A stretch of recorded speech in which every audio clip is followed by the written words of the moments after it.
If you would like to get your song reviewed, dear listener, there's the Filthy Capitalist option. As Sori says, $125 gets you straight to the head of the line. You don't have to be a part of the alliance. You don't have to be part of the group. Wait a minute. And the biggest thing is you don't have to wait. You hop, skip, and jump right in front of everybody. $125 gets you there. You do that 3 times, and then get mashed down to the $75 rate for perpetuity. Yes! Also, there is a band review option. So if you've got a band and you're trying to get your band some exposure, hit me up at vinsori@gmail.com, and I'll show you the details about how to pull that off. You can also jump on Patreon, and there is a option on the tiers to be able to get your band reviewed. Yep. Obviously, we can't lie to you, so we can't guarantee a positive review. Get what you get. It's just rubbish. Rubbish. Rubbish. That's British for garbage. My favorite is the community option. $1 at the gate gets you in at Patreon. You get to join an alliance. The alliance joins their points together, and that helps determine what songs that we do. The alliances hang out on Discord. Message me on Patreon to get the link. And they do all kinds of other cool things. They do Minecraft, Dungeons and Dragons. Yeah. It's really a community within the community. Anybody can go on the village, facebook.com/Vin and Sori. There's 160,000+ people on the channel. What's cool about the Discord is that it offers a real opportunity for community connection, friendship, that type of thing. And it's on Discord, so if you're not a Facebook person, it's for you. You start off at $1. Right. Plus you get exclusives. Sori and I are working on a song. So the first 15 seconds of that was on Patreon. Also, at $15 here and above, when we actually debut the video, they're going to be there live with us. There you are, dear listener. Buy our merch. Buy merch indeed. Shall lead them to buy our merch. Yes, dear listener. Yes, dear listener. We are looking at the big homie MF Doom. Mm-hmm. Not forget going through the GoFundMe if anybody... Discography per se, but yeah. Go ahead, what were you saying? Yeah, don't forget the GoFundMe. I just posted the link again, so if anybody wants to help out, she has $613 worth of what she has left to pay for this semester. So if anybody wants to help out with that, that is Pony's friend from the channel. Next up on our list for tonight is MF Doom, Absolutely. This track is off the 2009 solo album Born Like This, but now you've most likely keyed in on Doom's unique approach to themes and lyrics. So we can just let this one speak for itself. Okay, this one is Absolutely by our big homie MF Doom from the big homie Negative Vibes. I gotta say, Negative Vibes. I've been celebrating the eclectic nature of Mr. Doom's work, but I also have to say, considering all the other streams you've been a part of, you also have a pretty eclectic palette. Yes, like this guy, metal, black metal, all types of shit that he's been involved with, and like now we've got MF Doom, which is something completely out of left field. So shout out to Negative Vibes as well, and Riv, not last but not least, for having that sort of that palette, man. Like I feel like MF Doom. See, I keep talking about this guy. I feel like he would have been such a bridge to rap and metal if he really wanted to. Because the nerdy aspect of him, where he's talking about, you know, Aqua Teen Hunger Force and Star Trek and all this other stuff, and Danger Mouse, like, that appeals to metalheads, you know, especially if he could have a D&D reference in there, and then the comic book references, as we said, the singer from My Chemical Romance is writing, like, so if he wanted to, he could have been like the ultimate like connector crossover guy, you know, if he would have given himself that chance. Okay. Absolutely by MF Doom. Let's do this shit. Things take a turn for the worse. Send it back where it came from. We got shots fired down the street.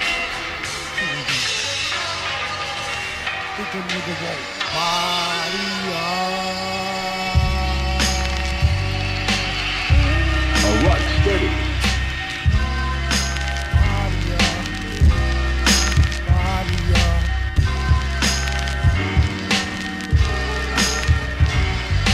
Absolute power corrupts absolutely.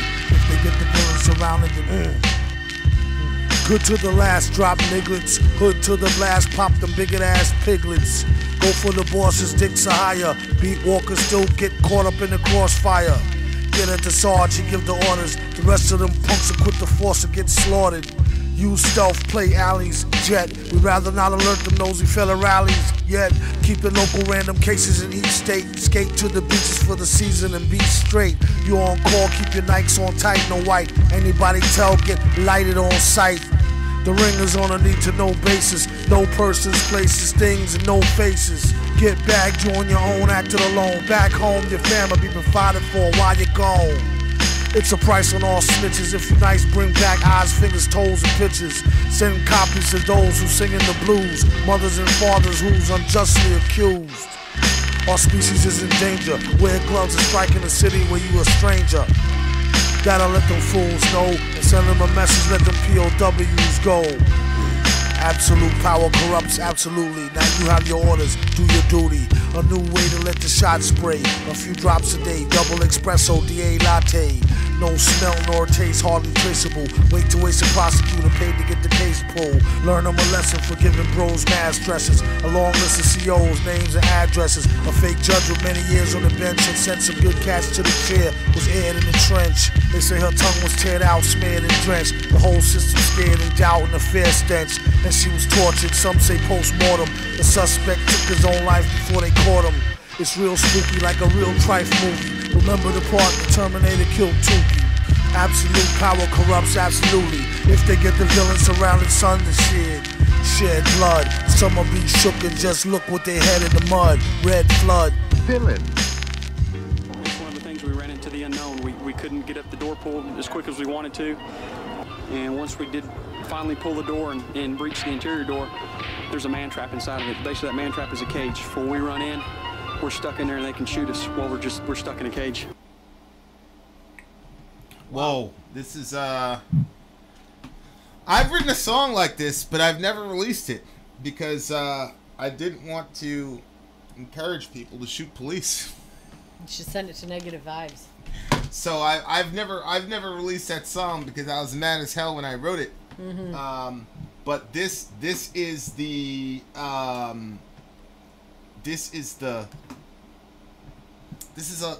one has a. It's saying the same thing as I said in the song, only he's a lot more clever, and it's not as explicit about what should be done. Mm-hmm. Say it that way. So he says, absolute power corrupts absolutely. If they get the villain surrounded, then good to the last drop, nigglets. Hood till the blast pop, them bigot ass piglets. Right? So it's like young black children. You know, he's using the term nigglets. Yeah. Hood till the last pop, them bigot ass piglets, which is good to the last drop. You know that coffee commercial, good to the last drop. Mm-hmm. So then hood till the blast pop, them bigot ass piglets, which is funny because growing up in, like in New York, it was so weird because we always knew who the DTs were.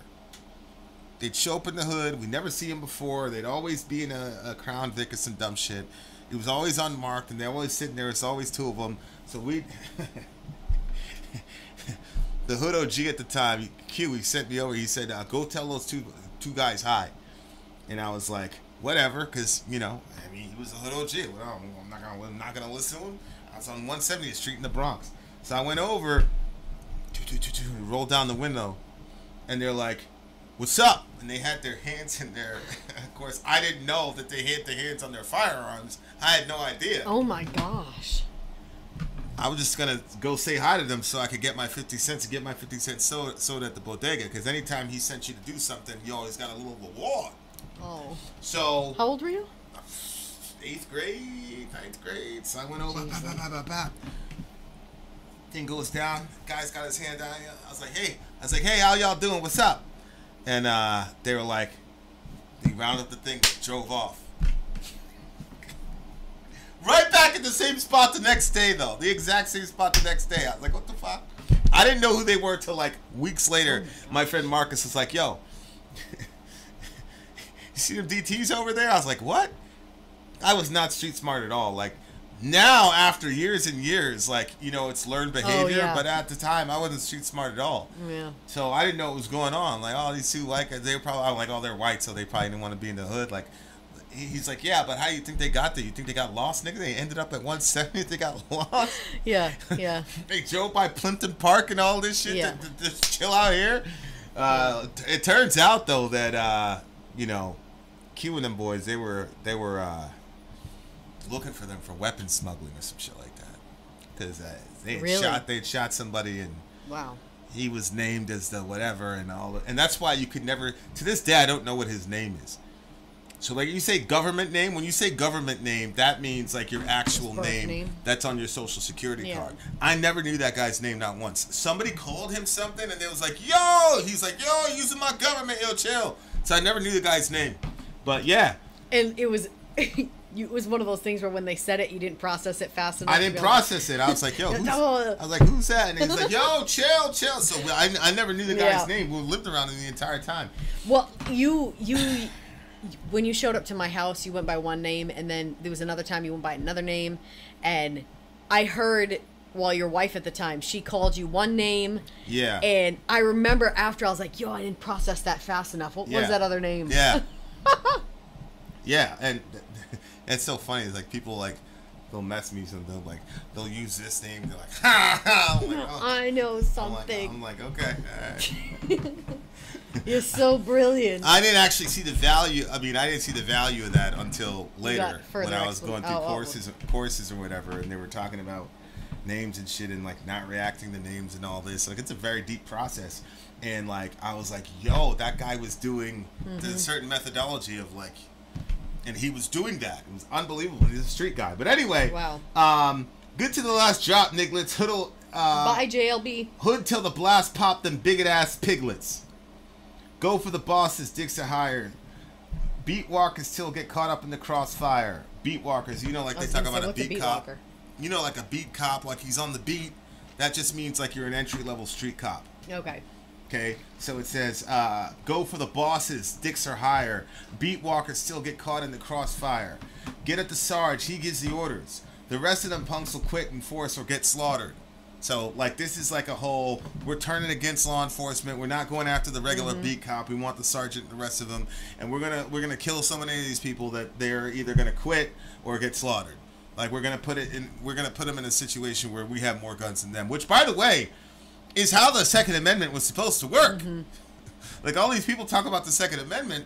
The Second Amendment was designed for, this is the original line, you get a militia and all the rest of it, and you know, you hear this line all the time, that the tree of liberty from time to time must be watered with the blood of tyrants and all the rest of it. And so what he's saying is, if you believe that the police are having this sort of adversarial relationship with a particular community, we have absolute power that corrupts absolutely, then okay, so there's more than us than you, so we'll go to war with you, and we're gonna win because we have the numbers. Like, because if everybody that truly felt like that in the hood, like, actually did that. I remember one time we were driving. It was after Amadou Diallo got shot, and Sharif he was talking to a cop on a train. He was like, "Yo, how come you guys can't aim for the leg?" He's like, "They don't teach us to aim for the leg. If I'm gonna pull a weapon on you, I'm gonna pull a weapon on you." And it was just the three of us in the car, and me and Sharif were both looking at this dude. And he's looking back at us, and it was such a crazy. It was such a. What was going on? Like, you know, tense like moment. when you talk about the materialism. Yeah. And like the other, like what's happening beyond what's happening. Like, I wonder what was happening beyond that. Yeah. The three of us were just like me and Sharif. Like, we had looked at each other, and then we looked at him, and like it was a weird. You know, and then the next stop, like, he got off or whatever. But he did. Like, because everybody was really emotional with the Amadou Diallo shooting. Everybody was really emotional during that time. Happened around 98, 99, and like, wow. And it was weird because, you know, we were still kids, so it's like, why couldn't you shoot him in the leg? Why'd you have to? And he's like, well, we're not taught. Like, he said it like it was an answer to a question, but it looked like it came out like too fast or something. Yeah. Because like we didn't say anything to each other after that. We were just looking at him, and like we never really walked around with any like fuck the police energy. Like, I didn't really hate the police until like I actually left New York City. So I didn't really have that kind of energy. Like, we didn't have that kind of energy. But that was like one of the first times like I was looking at dude like he could kill us right now, and nothing would happen to him. But if me and Reef jumped on this dude right now, we'd go to jail for the rest of our lives or we'd be dead. That was like one of the first times, like the whole power dynamic of like the absolute power corrupting absolutely and all the rest of it. Like that was the first time like we both kind of realized like, yo, they're not, and of course like there's reasons they don't teach people to shoot people in the leg and things like that. There's a lot of factors that the area is much larger for this. There's a lot of factors that go into that. There's center mass, there's you know, putting down the threat, there's, you know, the danger of ricocheting and things like that. Like, you know, there's just so many things that go into why they're taught that way, but he didn't like say any of that. He just said we're not taught to do that. And I just remember like that was the first time I felt that rush, like, yo, fuck these people, bro. Like, and I remember telling myself like, yo, I would rather die than fucking listen to these people. I feel like that if we had motivation for figuring out another way, like, maybe this is going to sound like really whatever, but you know, like when you'll be watching like these shows and they like shoot something out, it's basically like a giant net that like wraps the person really fast. Like, you're telling me that we can put people on the moon, but we can't figure out a way to stop somebody very, very quickly by entrapping them very quickly. Like, we don't have the capability of doing that. We have to just kill them. Yeah, I mean, in the Amadou Diallo situation, they were looking for a serial rapist. So there had been this guy that had been going around and really assaulting the women of our city, and it was an African immigrant type of person that they had as the outline. And so, you know, I understand, like, you look at the profile, if somebody's willing to sexually assault women like that in a city like New York City, like, that means that they're absolutely willing to get violent, because not just that the rape itself is an act of violence, but the way that the culture is structured in New York. If you did that to somebody's girl, that guy must have had something on him, because you can't show your face after that. It doesn't care what gang you're. It doesn't matter. That's like Latin Kings. Like, if you sexually assaulted a woman, they would take care of you themselves. That was in their bylaws. Like, if you did that shit, if you did that as a Latin King, they would get you. Not that if something happened to a Latin woman, forget it. But like, if you did that, your own gang would kill you. Like, that's how. To a Latin woman or to anybody? Anyone? They would just they would disappear you. So, like, if for somebody to go around, I'm looking at this from the cops' perspective. For somebody to go around and serially rape women in New York City in the ghetto, that person he's got to be carrying. Has to be. So they cornered Amadou Diallo. The guy was an African immigrant. He didn't speak a word of English. Oh, shit. He was trying to tell them that he lived there, so he went and got his keys. They're saying, you know, get your hands out of your pockets, blah, blah, blah. You might as well have been saying, you know, Ana Mabara Shoilalaki. Like, he doesn't know what you're saying. And so they shot him 41 times. They had Glocks. I mean, they shot him 41 times, hit him 19 times. And then, of course, you know, they got found not guilty. So, and he had nothing to do with it. Diallo had nothing to do with it. As a matter of fact, the girl got raped 2 weeks after that. So it had nothing to do with it. But to me, like, when we were kids, so we were asking these cops, like, as kids, like, why did you know what I'm saying? Because we were like, yo, there was a rapist running around, and everybody felt the tension in the city about this rapist. Like, we wouldn't let the girls take the train by themselves. Like, everybody was feeling that shit. Yeah. So we were kind of like, yo, like, we understand you had to find this guy, but why did you have to go that extreme? And then when that cop said that to us, man, we were like, yo, that was a real. My mom showed me the Rodney King video, because all that shit happened around my birthday. But I didn't really connect it. You know, I didn't really have any fuck the police energy. I was just like, my mother was like, yo, this place is going to blow up. Like, watch. And she was right. But that was the first time, like, I was like, okay, like, fuck these people, man. And then we heard a cop was killed, like, a couple weeks later. And we were all, like, pretty happy about it. But, yeah, it was crazy. But this is, like, some sort of, like. That's what I'm saying. Like, I understand right here. They're looking for some rapist, but because he fits that basic profile. Yeah, I think that's a training issue. Yeah, but I'm saying, like, if you don't shoot at the person, but instead you have something that's going to incapacitate them very quickly. I'm just saying, like, I don't think that we have a tool for that, but you see it portrayed in movies. Like, they shoot something and it's like this big net that just goes around somebody and.